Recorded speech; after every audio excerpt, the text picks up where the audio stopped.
இந்த போன்ற மிருகத்தனத்தை மனிதன்கள் அறவே கைவிடணும்.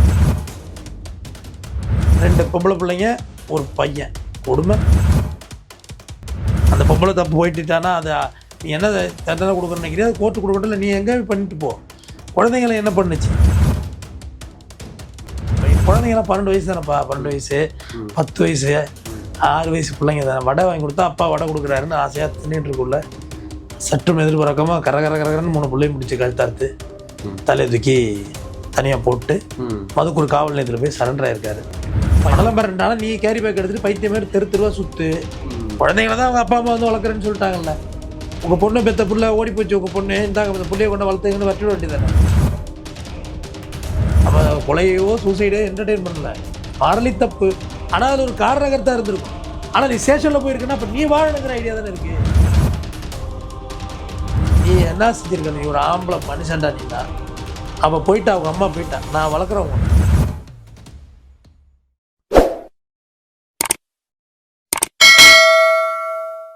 மெட்ராஸ் டவுன் பஸ் நேயர்களுக்கு வணக்கம்.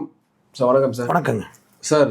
சமீபமாக பார்த்தீங்கன்னா தஞ்சாவூரில் பெற்ற குழந்தைங்களையே கழுத்தெடுத்து வந்து தகவனார் வந்து சாவடிச்சிருக்காரு சார், கொண்டிருக்காரு.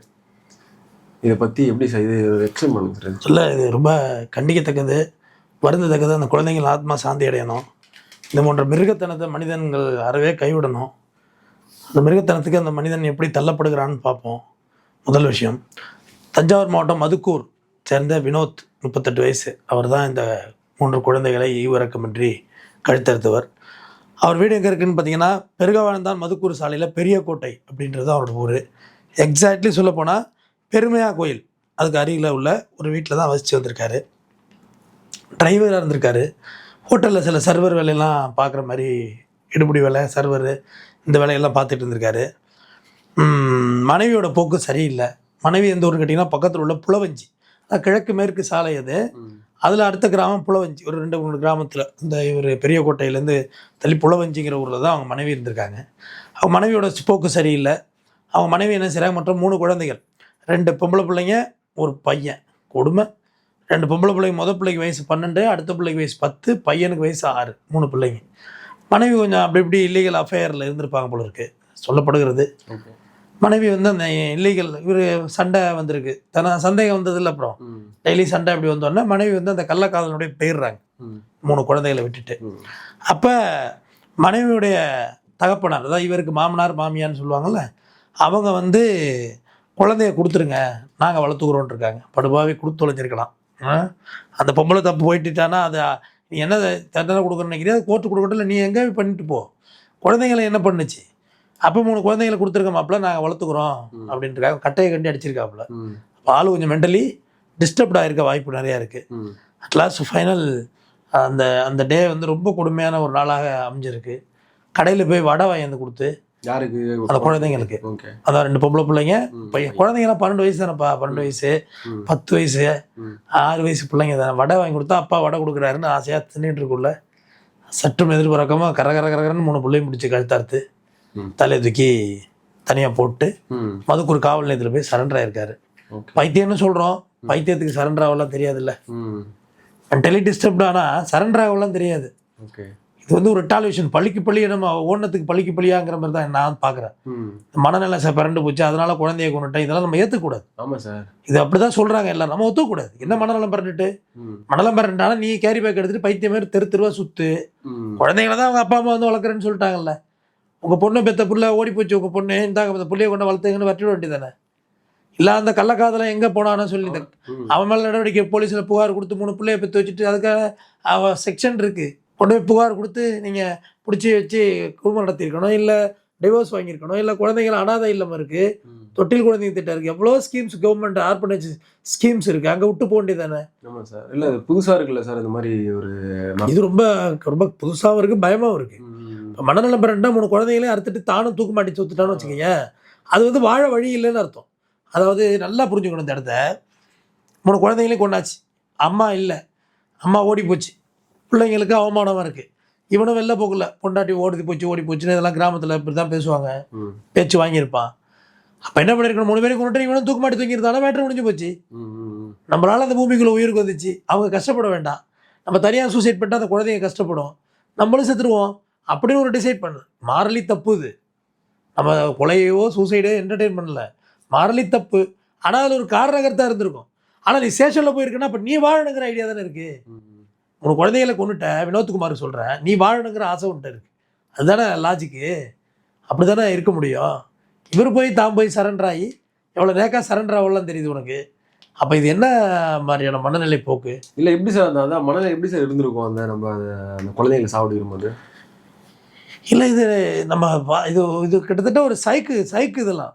நீங்கள் உங்கள் பாஷையில் சொன்னால் சைக் டவ்வா, சைக் டவ் தான் இதெல்லாம் வந்து என்னத்தை சொல்கிறது, என்ன மனநிலை மண்ணாங்கட்டி. ஒரு வடையில் ஒரு வெஸ்டகத்தை வச்சா கூட அது சாஃப்ட் கில்லிங். அது கழுத்தா இருக்கிறதுங்கிறது எப்படி தம்பி? சாவடிக்கிறதுல பல முறை இருக்குது. உலக நாடு முழுக்க கென் ஷாட் அடித்து தற்கொலை இதை நிறைவேற்றினாங்க. அது பேர் என்ன, மரணத்தை நிறைவேற்றினாங்க, பாய்சன் கொடுத்து நிறைவேற்றினாங்க.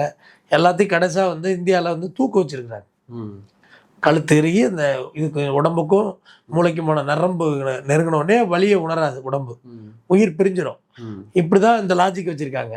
எப்படி சார் இப்போ ஒரு டைம்ல 3 பேர் சாப்பிடுச்சு? சின்ன பிள்ளைங்க தானேப்பா, என்னப்பா பிஞ்சுகள் தானே, எங்கே ஓடிட போகுது? கோழி குஞ்சு மாரி தானே. கோழிலாம் பறந்து ஓடும் தம்பி, விரட்டி பிடிக்கணும். கோழி குஞ்சு மிதிச்சு கொள்றது என்ன இருக்குது? 12 வயசு புள்ள இப்படி உட்காந்து வடை தின்னுட்டு இருக்குப்பா வரிசையா. பட்டு இப்படி இருந்தால் இருக்க வேண்டியதானப்பா. ஒரு செகண்டுக்குள்ளே என்ன நடக்குதுன்னு தெரிஞ்சிருக்காது அந்த குழந்தைங்களா. குடும்பம் எல்லாம் என்ன சொல்கிறதுன்னு தெரியல. இவ்வளோ ஒரு வக்கரமான ஒரு மனநிலை இருக்கு. இப்போ குழந்தைய கொண்டுட்டா அபிராமி நம்ம நிறைய பேசணும், நிறைய பேசியாச்சு. அதை விடவெல்லாம் இது ரொம்ப கொடுமையால தெரியுது. ஆமாம் சார், கொடுமை சார். இதெல்லாம் கொடுமையில கொடுமை. அவளுக்காவது ஒரு நேரேஷன் இருந்தது. கள்ளக்காதலோட ஓடி போகிறதுக்காக குழந்தைய கொண்டான், தப்பு. நம்ம அவளை பயங்கரமாக எதிர்த்து பேசிகிட்டு இருக்கோம், தவறு, யாரும் செய்யக்கூடாது. ஆனால் இதில் என்ன நேரேஷன் இருக்குது? கரகரன்னு பிஞ்சு கழுத்தாக இருக்குது. என்னப்பா எடுப்பது? இப்போ நம்ம கழுத்தில் வலுவாக இருக்கும்ப்பா, அவளை ஈஸியாலாம் அறுத்துட முடியாது. பிஞ்சு தான் இருப்பா, அதில் என்ன இருக்க போகுது? பேப்பர் மாரி இருக்கும். தரன்னு அறுத்து எடுத்துருக்கான் பாரு அவனை. எத்த சொட்ட காவல் நிலையத்துக்கு போகிறான். அப்போ நீ தற்கொலை பண்ணி தான் ரைட்டு, லாஜிக். போயிட்டா நானும் வாழ முடியல, அறுத்துட்டேன், நானும் செத்துட்டேன், முடிஞ்சு போச்சு, கேம் ஓவர். பட் நீ ஸ்டேஷனுக்கு போகிறான்னு நீ வாழணுங்கிற எண்ணம் இருக்குது, நீ வாழ்ந்துக்கணும். இந்த பிள்ளைங்க இடைஞ்சலாக இருக்குது, ஒன்றாச்சு. இது அந்த லேடியை பழி வாங்குறது. யார் கள்ளக்காதல்னு போனா பத்தியா? டேய் தைரியம் இருந்தால் அங்கே போய் பண்ணுறா. யார் இப்போ எங்கே போனவங்களை விட்டுட்டு எங்கே போனவங்களை உட்காந்து கொலை பண்ணிட்டு உட்காந்துருக்க நீ? பச்சை பிள்ளைங்களா? மாமனார் மாமியா கேட்டாங்கல்ல, குழந்தைய கொடுத்துட வேண்டியது தானே. எவ்வளோ பேர் குழந்தை இல்லாமல் இங்கே வடபழனி ஹாஸ்பிட்டல், இங்கே சென்னையில் எவ்வளோ ஃபெர்டிலிட்டி சென்டர் வந்துட்டு குழந்தைங்க செயற்கை கருவூட்டு மையம் வந்துருச்சு. தவம் இருக்காங்க கோயிலாக. ஒரு கோயில் ஆலமரத்தில் போனால் அத்தனை தொட்டில்கள் கட்டி விட்ருக்காங்க. அதெல்லாம் வெறும் தொட்டில்கள் இல்லை தம்பி, சின்ன தொட்டில்கள். குழந்தை பேர் இல்லாதவங்க கட்டி விட்றது. அதெல்லாம் வளையல் கட்டியிருக்கும் பார்த்துருக்கீங்க ஆலமரம் ஃபுல்லாகவே. அப்படி குழந்தைக்கா தவம் இருந்துக்கிட்டு இருக்காங்க. இங்கே 3 பொருளை முத்தா பெற்று வச்சு நீ என்ன செஞ்சுருக்கணும்? நீ ஒரு ஆம்பளை மனுஷன்டா. நீனா அவள் போயிட்டா, அவங்க அம்மா போயிட்டா, நான் வளர்க்குறேன் உங்களை அப்படின்னு சொல்லி நெத்த ஹோட்டல்லேருந்து சாப்பாடு கொடுத்து ஊட்டி வளர்த்து இந்த பிள்ளைங்களை ஒரு பெரிய ஆளாக்குறதுல தானே இப்போ ஹீரோயிஸ் இருக்குது. நம்ம எதுக்காண்டி நம்ம பிள்ளைங்களுக்காக கஷ்டப்படுறோம் சொல்லுங்கள்? நாம் அடையாததே நம்ம பிள்ளைங்க அடையணும்னு பார்க்குறோம். நம்ம என்னெல்லாம் கிடைக்கலையோ அது எல்லாத்தையும் நம்ம பிள்ளைங்களை கொடுத்து பார்க்குறோம், அழகு பார்க்குறோன்னு சொல்ல வந்தேன். அதுதானே சரியாக இருந்திருக்க முடியும். அதை விடுத்துட்டு குழந்தைகளை போய் அறுக்கிறது, ஈஸியாக உள்ளவங்களை வாட்டப்பட்டுக்கிறது.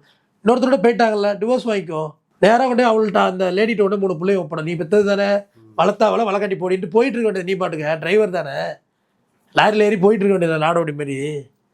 எதுக்காக வடைய வாய்ந்தா இருக்கிற? கேட்க 3 கொலைங்க, ஒரு கொலைக்கு ஒரு லைஃப் வச்சு 3 லைஃப் கொடுக்க வேண்டாமா? நீ தப்பிச்செல்லாம் நினைக்கிறாங்களோ? சேம் பேட்டர்ல நம்ம ஒரு கேஸ் ஹேண்டில் பண்ணோம், ஞாபகம் இருக்கான்னு தெரியல. வந்தவாசியில் 3 குழந்தைங்க, கள்ளக்காதல். அதுக்கு அந்த லேடிக்கு புருஷன் இல்லை, இன்னொருத்தரை வச்சிருக்குது. அப்போ கள்ளக்காதல வீட்டுக்கு வர்றது டிலே ஆகுது. ஒரு டீக்கல்ல உட்காந்து அரட்டை அடிச்சிட்டு இருக்கான். இல்லை படிப்பறிவுலாம் கிடையாது, ஓகேயா? அப்போ போய் 2 முன்னாடி கூட்டு பார்க்குறது வரல வீட்டுக்கு. மொத்தாரத்தில் பிறந்த பிள்ளைங்க, மொத்தாரம் இருக்கான்ல, அவன் எங்கே போனான்னு தெரியல. 3 குழந்தைங்க கிடத்துல அள்ளி பொறுக்கி போட்டுச்சு. குழந்தை எல்லாம் பிட்டு குழந்தைங்க எல்லாம் 1 வயசு 1.5 வயசு 2 வயசு இந்த மாதிரி பிட்டு குழந்தைங்க பொறுக்கி போட்டு இதுவும் கிணத்துல குதிக்குது. சூசைடு குதிக்கக்குள்ள அந்த கிணறு வந்து நம்ம ஊர் கிணறு வட்டமாக இருக்கும். நீங்கள் எங்கள் ஊர்களில் பார்த்தீங்கன்னா கல் வச்சு வட்டமாக இருக்கும். நான் சொல்கிறது இந்த மலை கிராமங்களில் பார்த்தீங்கன்னா அது ஒரு சைஸாகவே இருக்காது, மாதிரி முட்டான்னு ஆழத்தில் கிடக்கும். நீர்மூழ்கி மோட்டர் கிடக்கும், தண்ணிக்குள்ளே மோட்டர் கிடக்கும். பார்த்துருக்கீங்களா நீர்மூழ்கி மோட்ரு? ஆமாம் தம்பி, நான் தண்ணிக்குள்ளே கிடக்கும் அந்த மோட்டர், ஒன்றும் பண்ணாது. நீர்மூழ்கி மோட்டரில் கிடக்கும். அது மண்டை தடவை வெட்டுப்பட்டுருது. ஆனால் வந்து பார்க்கக்குள்ள இது கிணத்து மேலே ஏறி உட்காந்துருக்கு. கீழே விழுந்து சாவலை, இது மேலே ஏறி உட்காந்துருந்துருக்கு. எப்படி சார் இது? அதை சாவலை, மண்டை அடிபட்டுருச்சு, பொழிச்சு மேலே வந்துருச்சு. படிக்கட்டு இருக்கும், அதில் இப்படி ஸ்டெப்பாக இருக்கும். அப்படி நல்லா அந்த கருங்கல்ல போட்டிருப்பாங்க படிக்கட்டு, மேலே ஏறி உட்காந்துருக்கு. அதுதான் கேஸு. 3 லைஃப் கொடுத்தாங்க லோயர் கோர்ட்டில். ஓகே. ஆமாம், அப்பீல் சஸ்பென்ஷன் வந்துச்சு. அப்பீல் வந்து நீதிபதி என்ன சொல்லிட்டாருன்னா, பாவர்ட்டினால கொலை நடந்துச்சான்னு கேட்டார். பாவர்ட்டினா வறுமையினால கொலை நடந்துச்சா அப்படின்னு கேட்டார். BP strongly objected. வறுமையினாலாம் கிடையாது, இல்லீகல் இன்டிமெசி, கள்ளக்காதலோட வரலங்கிறது அது மாதிரி கொலை நடந்துச்சு, அலோவ் பண்ண முடியாதுன்ட்டார். என்ன இருக்கு, 3 பிள்ளைகள் நீங்கள் வந்து கள்ளக்காதலுக்காக கொலை பண்ணால் என்ன இருக்குது? அதெல்லாம் லோயர் கோர்ட்டு கொடுத்த அதே தண்டனை, 3 ஆயுள் தண்டனை நானுங்க கொடுக்குறேன்னு ஆர்டர் போட்டார். கேஸ் நிற்கலது. அவங்க சைடு யார் அந்த பாதையை, அந்த அக்யூஸ் சைடு ஜெயிக்கலை, அரசு தரப்பு ஜெயிச்சிட்டு. ஸோ அதுதான் இது, இந்த கேஸ் அதுதான். எதுக்காண்டி கொலை நடந்துச்சு? வந்து வறுமையை நிரூபிக்க போகிறான். நீ ஹோட்டலில் வேலை பார்க்குறோன்னு வறுமையாக இருக்காது, சாப்பாடு கிடச்சிடும். இந்த நாள் ஹோட்டலில் சாப்பிடணும்னு சொன்னால இங்கே வேலை பார்க்குறவங்களுக்கு ஒரு ப்ளஸ் இருக்கும், சாப்பிட்ருவாங்க. வறுமைக்கு பஞ்சம் இருக்காது, பசிக்கு பஞ்சம் இருக்காது. தங்க இடம் கொடுத்துருவாங்க ஹோட்டலில், ஏதோ ஒரு ரூமு, ஏசி சூட் ரூமை போட்டு கொடுப்பாங்க, ஏதோ ஒரு ரூம் படுத்துக்கலாம். இது 2 ப்ளஸ் பாயிண்ட் இருந்தாலே போதுமே, சம்பாதிக்கிற காசு மிச்சம் தானே. அப்படி ஹோட்டலில் வேலை பார்க்குற பிள்ளைங்களுக்கு ஏதாவது கொடுத்துருக்கலாம். இல்லை மாமனார் மாமியார்கிட்ட குழந்தைய கொடுத்துட்டு மாதம் ஏதோ ஒரு தொகையை கொடுத்துருக்கலாமா இல்லையா? குழந்தைய வளர்த்துருக்கலாமா இல்லையா? இது வாய்ப்பே இல்லாதவன் செய்கிற வேலை பேர் செஞ்சுவிட்டு நீ போய் சேதனில் உட்காந்தா அர்த்தம், பிஞ்சுகளை அறுத்துக்கிட்டு. அப்போ இது வந்து சமுதாய முரண்பாடோட முச்சம் இல்லையா? அது நான் இந்த கள்ளக்காதலை கொடுத்தாங்க ஆரம்பத்தில் எதிர்த்து பேசுகிறேன். நிறைய பேர் என்ன எதிர்த்து பேசுகிறாங்க. கள்ளக்காதலுக்கு இவர் எதிராக பேசுகிறாரு, பிற்போக்குத்தனம் பேசுகிறாரு. பிற்போக்குத்தனம்லாம் இல்லை. இப்போ உங்கள் முற்போக்கு எங்கே போய் நிற்கிது? யார் வேணால் யார் கூட வேணால் வாழலாம் போனால் இப்படி தான் தம்பி ஆகும். தெரிந்தோ தெரியாமலோ கல்யாணம் பண்ணிக்கிறோம். 3 பிள்ளை ஆகிட்டு, 1 இல்லை 2 இல்லை 3 ஆகிட்டு, 3 பிள்ளை ஆகிட்டு. உன்னை விட ஒன்று இந்த உலகத்தில் பெஸ்ட்டாக இருக்க தான் செய்யும் நிறையாளர். நான் இல்லைன்னு சொல்லவே இல்லை. இந்த ஃபோனை வச்சுருக்கோம், இதோட ஆப்பிள் பார்த்தா ஆசையாக இருக்குது தானே. இப்போ நம்ம லேப்டாப் என்ன வச்சுருக்கோம், டெல்லு வச்சுருக்கோம். அடுத்த மார்க் வந்து அது மேலே அவருக்கு அதுக்கு அடுத்த வெர்ஷன் வந்துக்கிட்டு தான் இருக்கும், ஸ்டாப் பண்ணவே முடியாது. அந்த மனநிலை தான். வெறுங்காலோட நடக்குள்ள செருப்பு இருந்தால் தேவையில்லைன்னு இருக்கும், செருப்பு இருந்தால் ஷூஸ் இருந்தால் பெட்டராக இருக்குன்னு தோணும். இங்கே காலே இல்லாமல் கட்டக்காலில் போகிறவங்களை நீங்கள் பாருங்கள், மரக்கட்டை கால் வச்சு போகிறாங்கல்ல, அவங்கள கம்பேர் பண்ணுங்கள். அவங்களுக்கு காலையில் நம்ம காலாவது நல்லா இருக்குது, செருப்பு இல்லாட்டி பரவாயில்லைங்கிற மனநிலையை தேர்த்திக்கணும். அப்போ இந்த குடும்பங்களுக்கு கள்ளக்காதல் உள்ள கேட்குறேன், ஒரு ஃபேமிலி செக்டாரோட உள்ளவங்களை போய் ஏன் கலைச்சி விட்றீங்க? ஏதோ போனியா வந்தியா பழகினியா நைஸாக வெளியே தெரியாமல் போயிட்டு இருக்க வேண்டியதானே. வேறு வழியே இல்லை. நம்ம வேலை எப்படி சொல்கிறது, குடும்பத்தோட கலைச்சி அழைச்சிட்டு போனீங்கன்னா அந்த குடும்பம் என்ன வருது? நீ 3 குழந்தைகளுடைய மரணத்துக்கு நீயும் ஒரு காரணம், அந்த பொம்பளையும் ஒரு காரணம், இவனும் ஒரு காரணம். இவன் தான் முதல் காரணம். யார்? வினோத்குமார், கொலகாரன். அவங்க 2 பேரும் ஓடினாங்கல்ல, ஓடி நீ பிள்ளைய அழைச்சிட்டு போண்டியதானே. நியாயப்படி அறம்படி சொல்கிறேன், அவங்களுமே அக்யூஸ் தானே. நீ ஒரு தோட்டு குழந்தைய ஒரு தோட்டு பொண்ணாட்டி அழைச்சிட்டு போன. இப்போ 3 பிள்ளைங்க ரோட்டில் நிற்கிது, சந்தியில் நிற்கிது. என் பிள்ளைங்களை கூட்டிகிட்டு போண்டியதானே. உங்கள் இன்பம் தடைப்படும். பிள்ளைங்களை வளர்க்குறது அவ்வளோ ஈஸி இல்லை தம்பி, இன்பம் தடைப்படும். சரி, அர்த்தம் தானும் செத்து தொலை வேண்டியதானே, பேச வேண்டிய அவசியமே இருந்திருக்காது இல்லை. அப்போ நீ உயிர் வாழணுங்கிற ஆசை ஒன்றுட்டே இருக்குது. அப்போ அந்த பிஞ்சுகள் என்ன செய்யும் இந்த நாட்டில்? அந்த தம்பி நான் வந்து இந்த நான் உங்கள்கிட்ட திருப்பி நான் ஒரு வீடியோவில் சொன்னேன், இந்த வீடியோவில் நான் பதிவு பண்ணுறேன் தம்பி. குழந்தைகளை வேண்டாம், கொலை பண்ணி தான் ஆகணும், அது கள்ளக்காதலுக்காக இருந்தாலும் சரி. இந்த மாதிரியான வினோத்குமார் போன்றவன்னு சொல்கிறேன், உங்கள் குழந்தைங்கள்ட்ட ஒப்படைக்குன்னு சொல்லி நான் செல் நம்பரே அனுப்பிச்சேன். என் செல் நம்பர் யாரில் போச்சு? சரிதானே? அதை கண்டவன் எடுத்து வச்சு மிஸ்யூஸ் பண்ணுறான் அந்த நம்பரை. நேரம் கண்ட நேரத்தில் ஃபோன் அடிக்கிறது, தவறாக மெசேஜ் போடுறது. நம்ம என்ன நோக்கத்துக்காக அந்த நம்பரை வெளியிட்டோம் தெரியுமா? அந்த குழந்தைகளை அழைச்சா இருந்துச்சு. நான் சொன்னேன், லீகலாக நான் அடாப்ட் பண்ணிக்கிறேன்னு சொன்னேன், தத்தெடுத்துக் கொள்கிறேன்.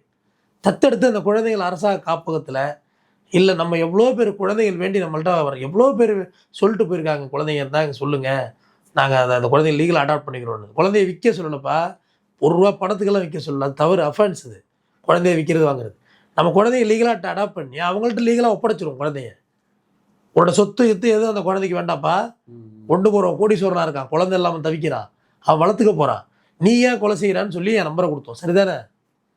அதுதான் நம்பரை வெளியிட்டோம். இப்போவும் சொல்கிறேன், இந்த இடத்துல சொல்கிறேன், உங்களை குழந்தைங்களை வளர்க்க முடியாது, கொல்லணும் அப்படி இந்த மாதிரியான சூழல் இல்லை, கொன்னுட்டு நானும் தற்கொலை தான் பண்ணிக்க போகிறேன்னா நீங்கள் தயவு செய்து என்னோட நம்பர் டிஸ்கிரிப்ஷனில் இருக்குது, அதில் எடுத்து அந்த குழந்தைகளை எங்களுக்கு கால் பண்ணுங்கள். நாங்களே அங்கே அனுப்பி உங்கள் உள்ளூர் போலீஸை வச்சு குழந்தைய அங்கேருந்து நாங்கள் கையில் எடுத்து அது முறைப்படி சட்டப்படி நாங்கள் தத்தெடுத்து நாங்கள் ஒப்படைக்க வேண்டிய இடத்துல ஒப்படைச்சிடும். நீங்கள் அந்த குழந்தைய பற்றி கவலைப்பட வேண்டாம். ராஜா மாதிரி வாழ வைக்கிறோம் குழந்தைய, பெண் குழந்தையாக தான் ராணி மாதிரி வாழ வைக்கிறோம். அந்த மாதிரி இடங்கள்லாம் இருக்குது. நீங்கள் அதெல்லாம் எடுத்துட்டு இந்த மாதிரியான முடிவுகளை தயவு செய்து இனியும் செய்யாதீர்கள். இனியும் ஒரு குழந்தைகள் மரணத்திற்கு பேசுவதற்கான வாய்ப்பு இல்லாமல் இருக்க வேண்டும். நன்றி. நன்றி சார்.